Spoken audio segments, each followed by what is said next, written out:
ए लड़का इस भारत देश में जन्म हुआ, ये बहुत गर्व की बात है।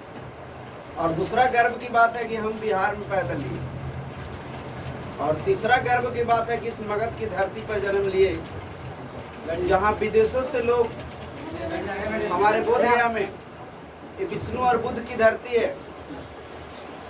इस देश की, इस धरती की खासियत है कि ज्ञान का प्रकाश यहीं से निकलता है पूरे विश्व में, और पूरे विश्व में ज्ञान का प्रकाश फैलता है।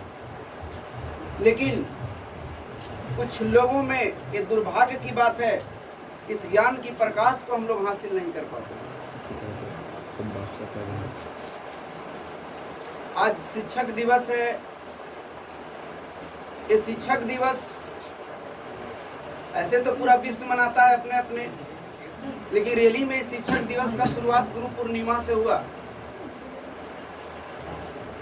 धरती पे दो तरह के गुरु आए। यहाँ पर जितने भी ज्ञान फैलाने वाले गुरु हैं, सब जगत गुरु हैं। लेकिन सबको सर्वोपरि गुरु कौन होता है? सदगुरु,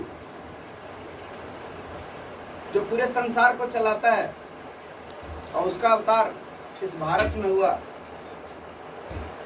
और उसकी जो आवाज, वाणी जो निकली, अगर हम द्वापर त्रेता की बात करें तो इस धरती पर कृष्ण एक गुरु बन के आए, दुनिया को ज्ञान देने आए, और उनका ज्ञान ऐसा फैला, उन्होंने एक गीता दिया, ये संसार में ज्ञान मिलता रहे, और वो ज्ञान का प्रकाश पूरे विश्व में फैला। और भी ज्ञान के प्रकाश कहाँ से फैला?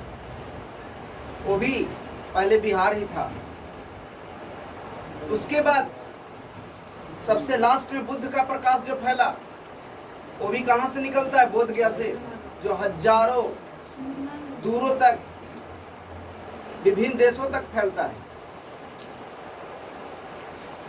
तो कहने का मतलब है, क्या शिक्षक दिवस तो है, और बहुत से शिक्षक अलग अलग रूप में ज्ञान बांट रहे हैं, लेकिन शिक्षक को किस रूप में होना चाहिए?